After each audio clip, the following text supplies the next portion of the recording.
Assalamu alaikum, everyone.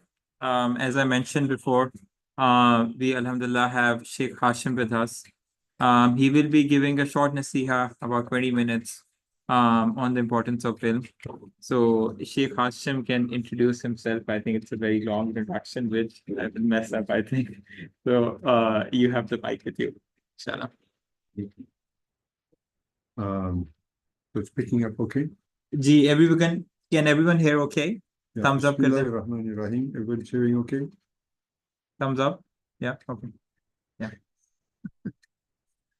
21st century now. Bismillahirrahmanirrahim. Alhamdulillahi Rabbil Alameen. Salatu salam ala Sayyidina Salim wa ala alihi wa sahabatihi ajma'in. Ba'd. قال النبي صلى الله عليه وسلم إنما بعثت لأتمم مكارم الأخلاق وكما قال عليه الصلاة والسلام. So Sidi Ahmed has requested me to introduce myself. So I'm basically, my name is Hashim Ahmed. I'm a revert, convert, new Muslim, whatever's politically correct in usage these days. And I was a... Assalamu alaikum, everyone. As I mentioned before, what was that?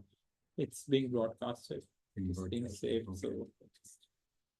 So I was basically raised from childhood as a musician. I come from a musical family, and that was pretty much my object of life until I was around 20 years old. Got fed up with the whole concept of chasing after the elusive world and the real world of spirituality, the real world of the actual reality of what's the real reality of our existence, reality of this universe, and getting connected to the one who created it. So that kind of obsessed me, and so I ended up 1970 leaving America and traveling about the world. Actually, I originally wanted to become a Coptic monk in Ethiopia. That was what I'd gone through a lot of various disciplines. I thought maybe that's the original message. So on my way to Ethiopia, I also wanted to see Muslims because I was a great fan of Malcolm X back in the 1960s. So I wanted to see Muslims as well, being impressed by what Malcolm had to say about them. And so by the time I got to Ethiopia, which is about a year later, I actually accepted Islam. Detailed account of that, if anyone's interested, you can see it on my YouTube channel. In any case, so after accepting Islam, then ultimately I studied Arabic language, and then ultimately again left America and went to Saudi Arabia, stayed in Makkah and studied in Haram Sharif and Jami al-Quran. 1985, I was deputed to come here to Pakistan, where I served in various Islamia Benuri town, and then Naseeha from the women. And then I developed, got involved in various businesses and various other projects, Islamic projects. Then in 2020, I actually ended up going back and forth to America from time to time. Ultimately, I now have gone back to America, and I'm really based there in California, where I grew up.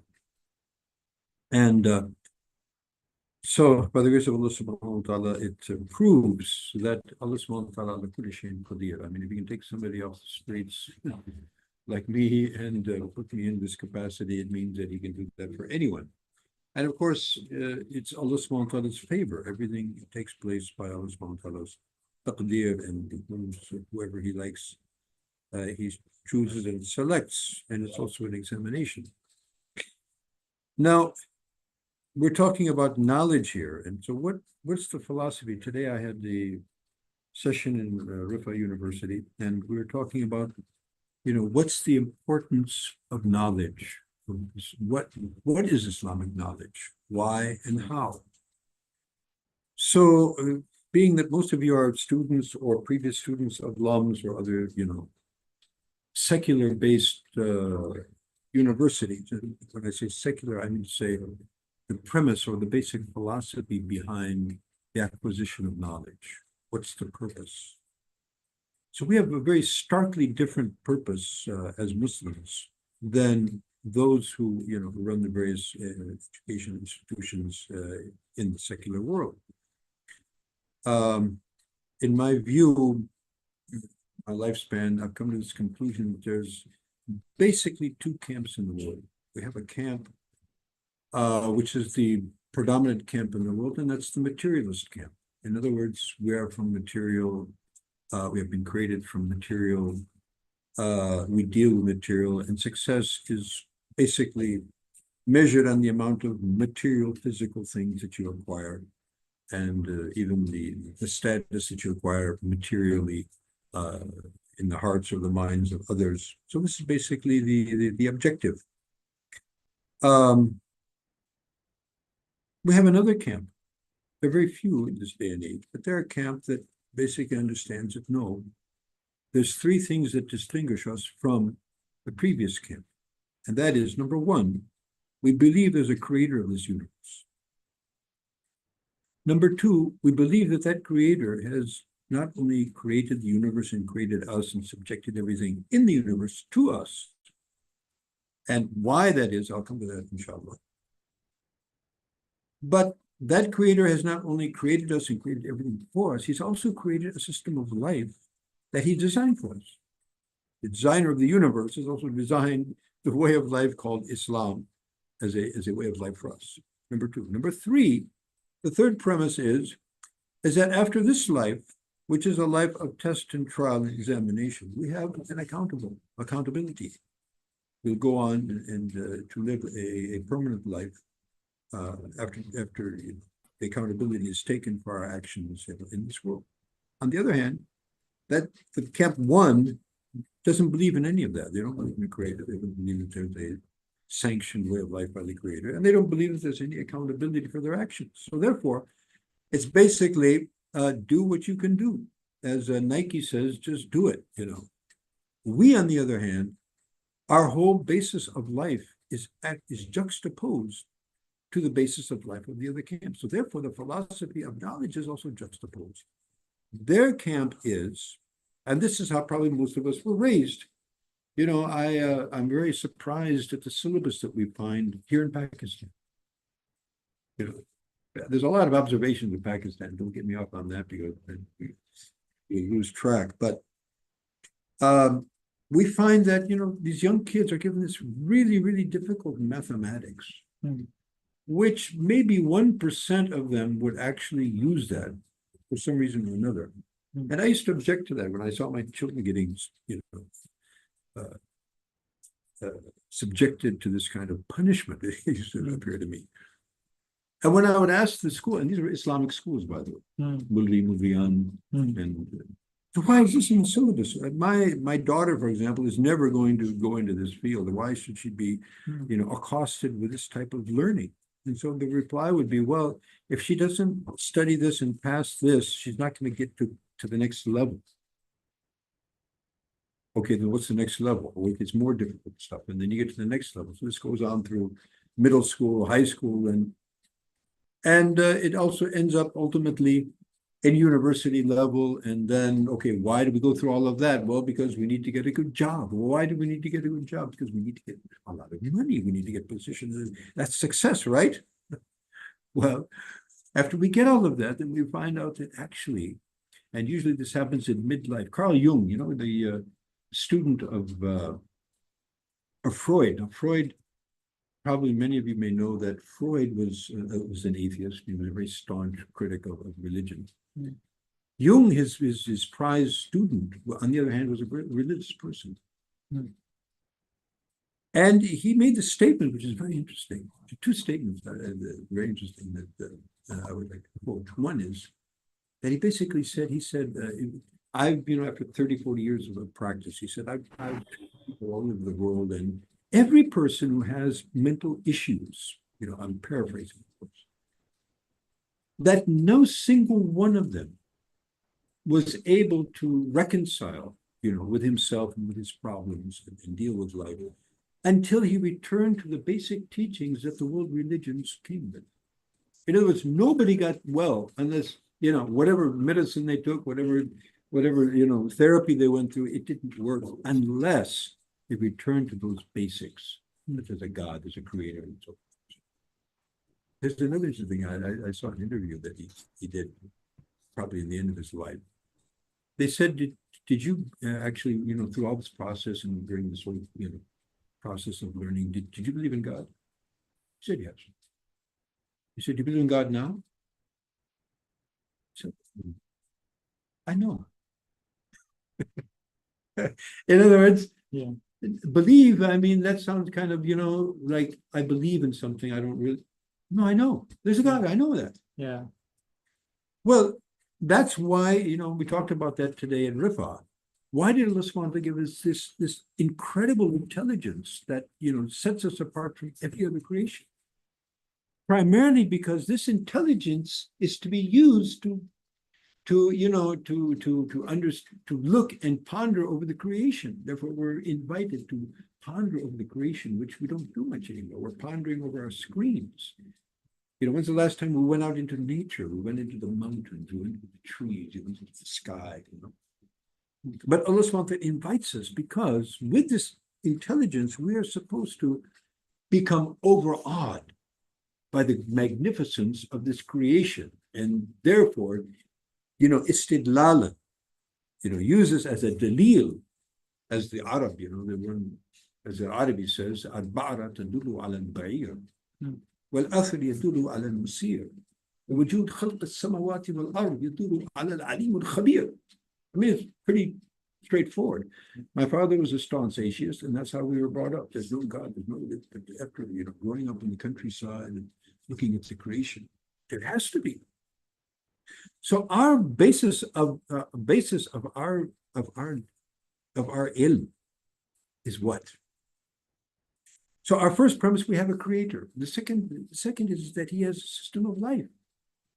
And as we ponder and our iman and our belief develops and becomes more and more overbearing, then we develop the love and the desire to get a close proximity to that creator, to gain his pleasure.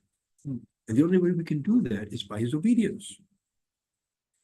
And since we don't know, perhaps, what is his obedience, because on the one hand, there's his obedience, he has orders, he has prohibitions. If we don't know those orders, if we don't know those prohibitions, we'll never attain his proximity.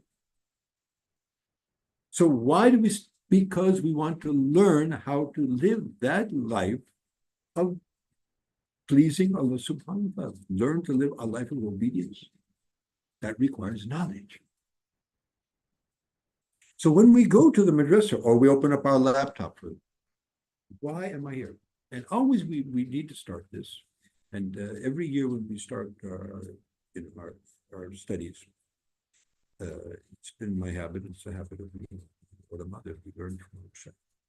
First of all, and we learned this from Allah subhanahu wa ta'ala and his prophet, innamal a'malu binniyat. So when we begin our studies on a daily basis, and we, of course, niyat it's an elusive thing. And we have to consider, in tabligh, they have a concept which they call tasheeh niyat. The big point in tabligh is they say ikhlas. Actually, it's not originally called ikhlas, it's called tasheeh niyat. Because niyat is not like something, okay, click on, push the button, and I'm mukhlis. Yeah. Okay, I'm doing everything for Allah. My Shaykh in Medina Munawwara asked, I said, Shaykh, how do we get ikhlas? He said, well, you better ask somebody who has it.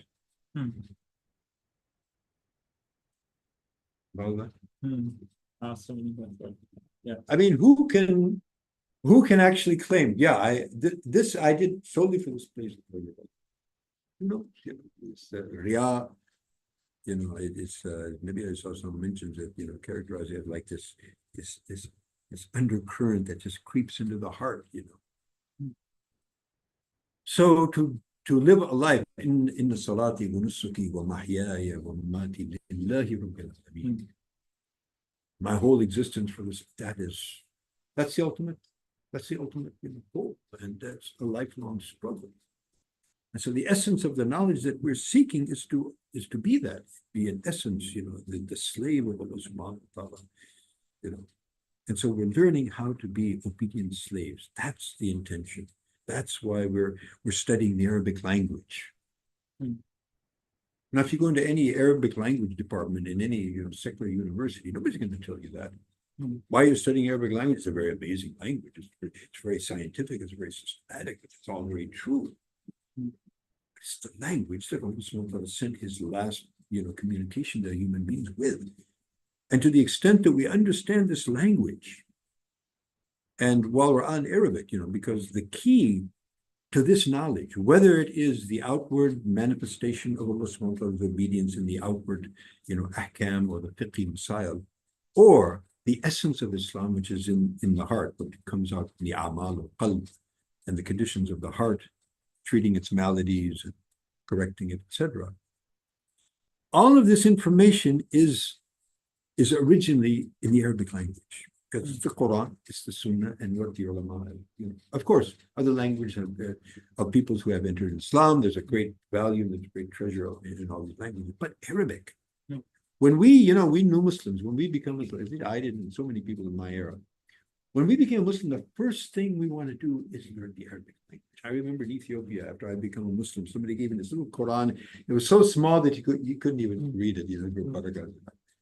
And I used to just hold this and just this Quran say, I just need to know that, So I was obsessed. I have to lose language, and I was a former musician, and that was the one thing my father was really upset about until he died. He said, "Okay, whatever you do, okay, fine. Why did you leave music?" So I used to tell him, "Well, I didn't leave music. I went to a higher form." Yeah. In fact, absolutely. What is all this stuff that we were, playing and composing compared to the ilm tajweed? I mean, so and now in this day and age, because we've got translations of everything, even our traditional madaris here in Pakistan, India, the level of Arabic has really become, it's really deteriorated. So I would, really, encourage all of our young brothers and sisters, learn Arabic language. Just think about this. The Arabs, during the time of Prophet ﷺ, they're not Muslims. They hated Prophet ﷺ because he's inviting them to leave their way of life, their belief system, their tradition, their ancestry. But when he reads this Quran, it melts their hearts. So what they used to do, they used to put cotton in their ears because if they hear this Quran, it's just going to blow them away. They're not Muslims. We read the Quran and we start falling asleep. So there's a lot of issues there. But one of the issues is because we don't understand it. If we had some idea of the impact, and we could absorb the impact of Allah's kalam. So therefore, in the balagha and these things, they're very critical because it has it's so important to be able to absorb the grandeur of the kalam of Allah, which obviously impacts, the heart and then the mind and the action. So I just want to highlight this thing, that because particularly for people like us from the West, we've been programmed, we study this so we can go on to the next level, we can achieve this, we can pass the test and, have some kind of academic, achievement. That's not, it has nothing to do with that. I'll tell you another thing, last thing about it. It also has nothing to do with intelligence. It doesn't have anything. That's an overstatement, of course, but that's not the criteria. It's not the criteria that you scored very high in the examination. Actually, with Mashayikh, we never had an examination. We never had that. We never saw it. In the university, of course, we had that. But Mashayikh, they were living with you every day. They know who's reached where, So they would give you an ijaza, يعني نرجو له التوفيق, or هذا متأهل للتدريس وكذا. I mean, they would actually specify he's suitable for this or that, or just may Allah bless him. It's like And that in itself, just being in the company of Kalam Allah, Kalam Rasul, in the company, and you didn't learn anything, you didn't come away with anything, but the barakah of that is going to impact you. There's no doubt about it.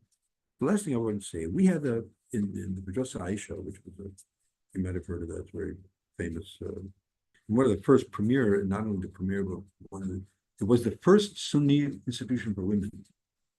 My very dear friend who had passed away a couple of years ago, Dr. Jalali.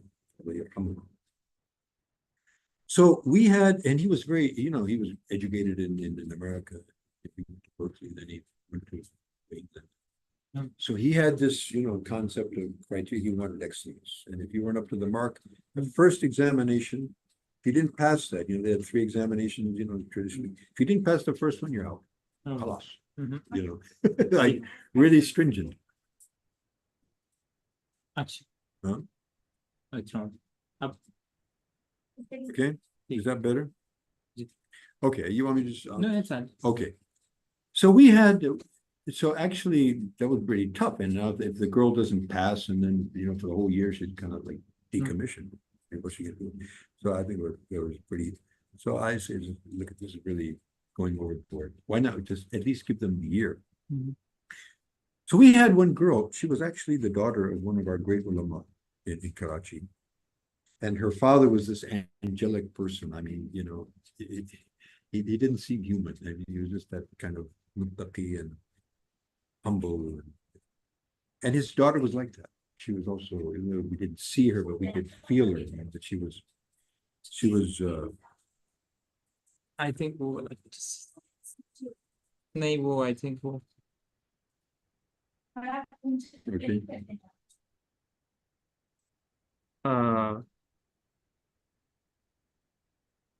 अब बोलो, how's the sound? Is it better? Is that okay?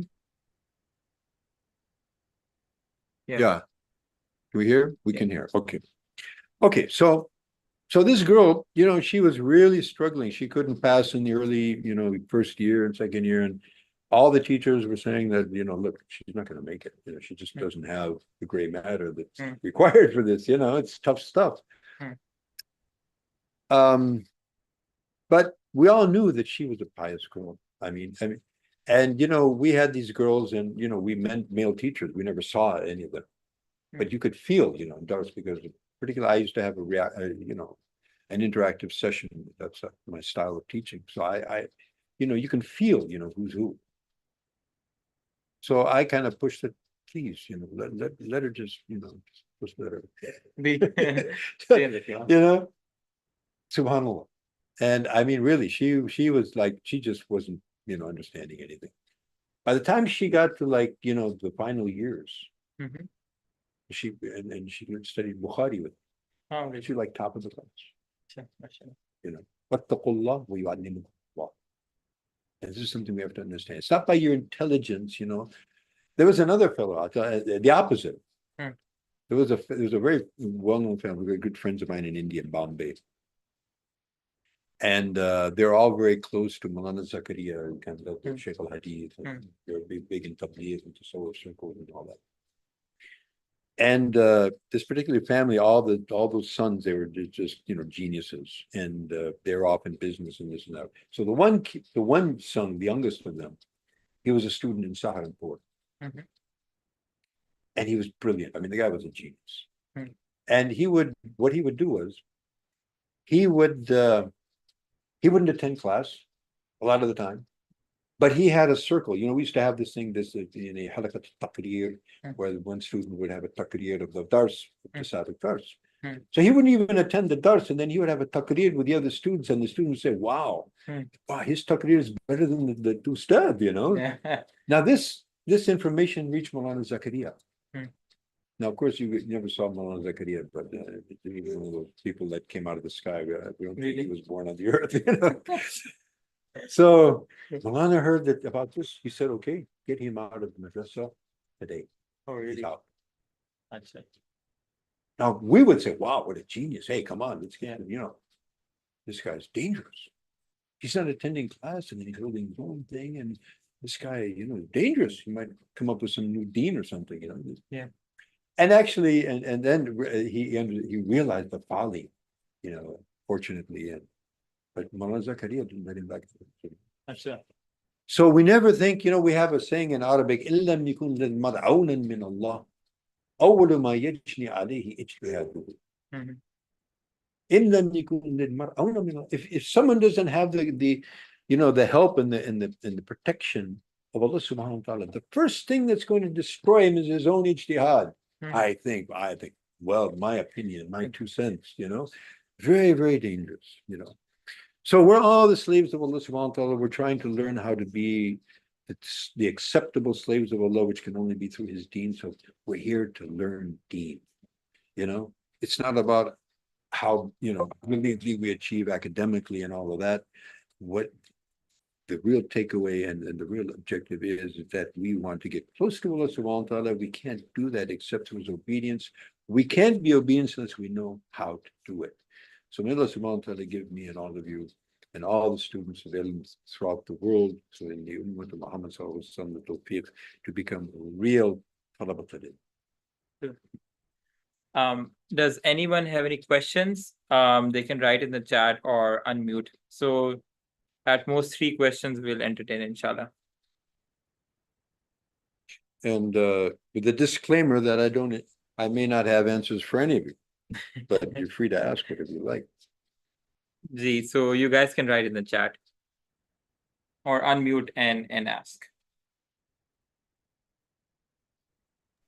Zoha, आपको भी usually. Okay, can I ask a question? Ji, Sahir. He is one of the teachers. Okay. Sahir. Assalamu alaikum. Shaykh, I met you 12 years ago when you came to Lams Masjid with Saeed Anwar and Junaid Jamshed Marhoom. Yes, so you came for a 3-day Sairoza. I have a quick question. I've moved to Riyadh. Your name looks familiar also. If I see you, I'll definitely remember.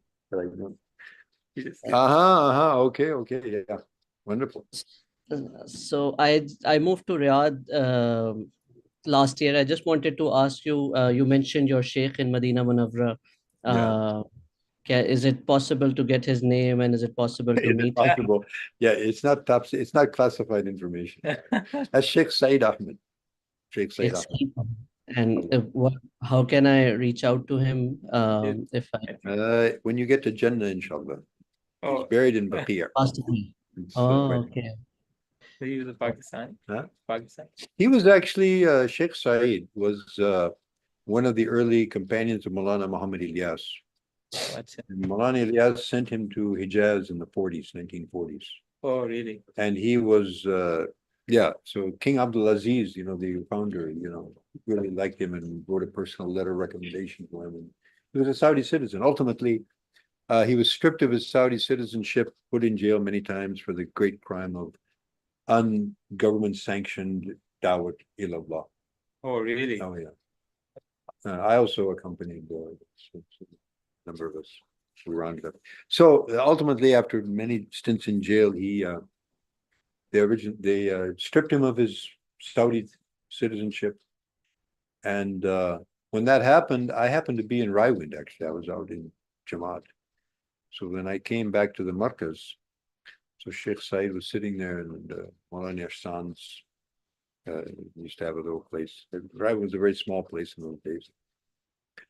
So I said, Sheikh, what happened? We heard what had happened, and then, and actually through his mashwara, I came to Pakistan. He actually gave the mashwara I should come to Pakistan, leave Makkah, which was a pretty hard thing to do, but nevertheless.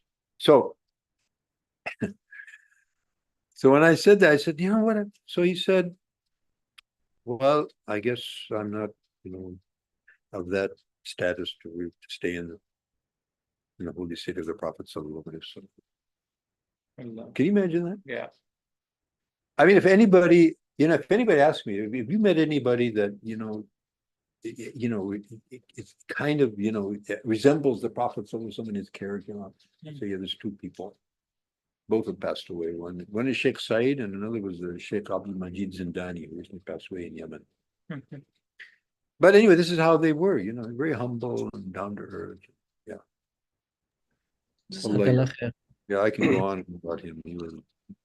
So Sheikh, Abu Bakr al-Jazairi. You know Sheikh Abu Bakr al-Jazairi? Great alim in Medina. And so we went one day. We went to visit him.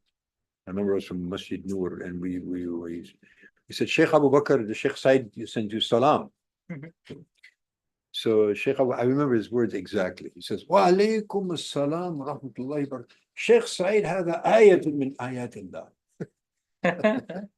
آية من آيات الله. Yeah, he definitely was. Yeah. Okay, we have some questions on the chat. Okay. You can see if you want to answer all of them. Just you can. If you could redesign the whole education system of Pakistan, what would you do? Oh, wow. Well, I tell you, it's a good thing that you asked that because that needs to be done, and I'll leave that up to you guys. So you're gonna have to figure that out and do it. Okay. And if you, and Alhamdulillah, actually, that kind of work is going on here, and I've seen here in Lahore that Atif and Yeah. his groups they're trying to, but we definitely have to do that. Mhm. We definitely have to do that. And the first thing that I would do is take this whole criteria and throw it out. Why are we studying all of this? Yeah, This, yeah. we value all that, as you say in Urdu, I like this kam ki cheez, Kam ki cheez. Kam ki cheez, hey, Yeah.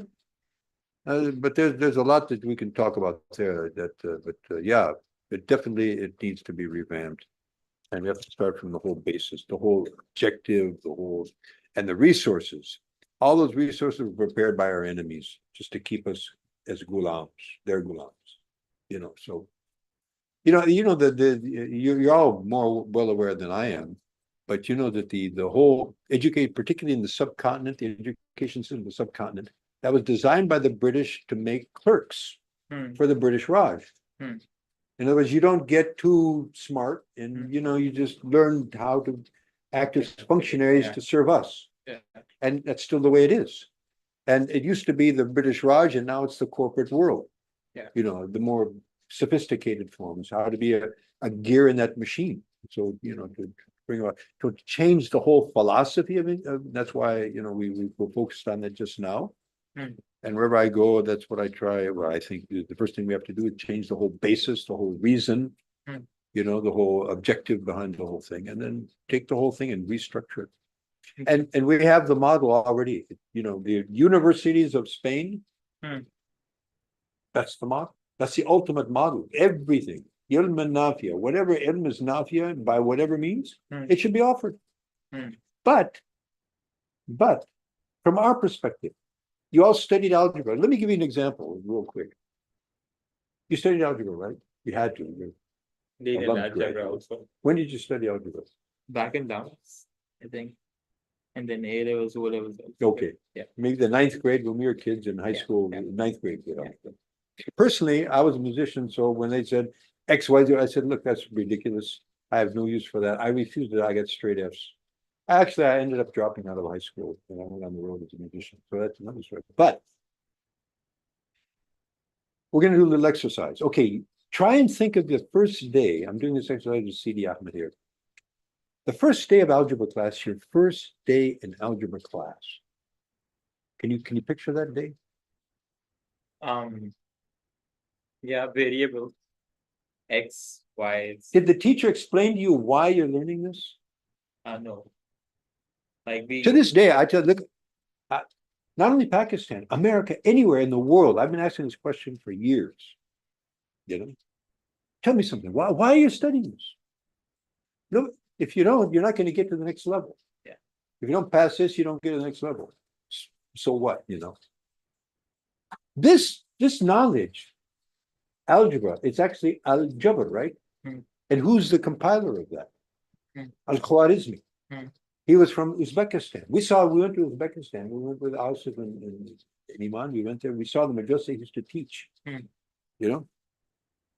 And I knew about this book, Al-Jabr, that he wrote. I knew about that years ago when I was a student in Makkah, but it wasn't in print in those days. It was manuscripts in there.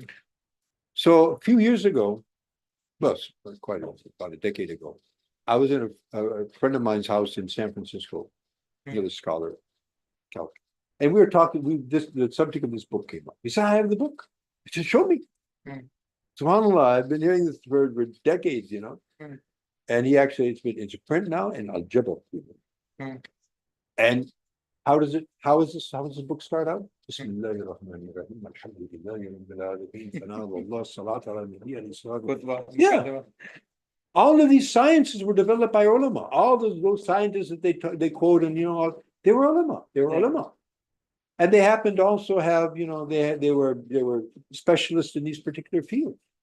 But before and above and beyond all of that, they were ulama, Quran, Hadith, Arabi, and so forth and so on. And then he explains the maqsad of the creation of the universe and knowledge and the gift of Allah subhanahu wa ta'ala of knowledge, I don't remember exactly what it is. And then ultimately he comes to the facility of mathematics and how that's useful in our deen, the hisab and this and that. And there's religious obligations connected to mathematics. And then he comes specifically to this. He said, this which I've developed here is to identify unknowns which we face in the knowledge of inheritance. Yeah. So basically, it was in khidmat of deen that this science was developed. Now, had I been a Muslim and I heard that, I wouldn't have failed algebra. Yeah. I would have, Shaykh say, I would have. But because nobody told me that there was any tangible purpose. Yeah. And this is how we're studying all things, science. Yeah. What do you define science? What's science, Well, they'll tell you, it's a study of the material world and interacting with a lot of blah, blah, blah. For a Muslim, and these scientists who studied and came up with all these amazing things, back in the day, for them, science was the study of sunnat Allah fi khalqi. So it was a study of iman, social studies, ilm al-ijtimai. We're mabruth al-alamin, or let's go that. We're responsible for the world and we have to invite them to Islam. So we need to know about them. We need to, be aware of geography and history and, and culture and all of that. So all of these subjects have to be linked back to our original purpose. And that's how our ulama dealt with it. And Allah wants to open up doors and avenues in every field. And then ultimately what happened to us? Just what happened to them. We started getting infatuated by the novelty of that information. What happened? We kind of lost track of what was the original objective. Yeah. And we lost it. Yeah. That's actually what happened. So there was a fitna in that as well. So I mean, giving you an idea, so that's what we have to do is bring it back to the sources. All these things, we have to link it back to our purpose. And once we start with that, then of course we're going to see how to develop, in a proper system. And that's you guys' job. I mean, we're over. We're done with it. The ball is in your court. Okay. So we'll just take one more question, then we have Asr 2:45. So we have to take so there's this concept of if you sin, your memory will suffer. How to cope with it if someone is struggling with the same? To retain that level of taqwa and be able to use your mental faculties rightly. Well, I'm also struggling with that. I think we're all struggling with that, right? Yeah. That's the كل بني آدم خطاء وخير الخطائين التوابون. So we're all sinners by default. Yeah. So we continue to make tawbah. I would suggest 2 books for every student. And we, in fact, in Madrasa Aisha, we used to actually have it in the Madrasa. I used to put that into my classes, and it wasn't actually in the syllabus, but I used to do it. And in some of the madaris, particularly in Malaysia and Indonesia, the Shafi madaris, the books of Imam Ghazali are part of the syllabus. Oh, really? Yeah. So there's 2 books which, I think all of you, and probably you can facilitate that as well. Maybe you're aware of it. One book is called Bidayatul Hidayah, Imam Ghazali. Beginning of guidance. Right? That book, the beginning of it really explains, it really, sets you straight on what your objective should be, and explains what a real talib ilm actually is, what his objectives and intentions are. And if not, then he's in big trouble.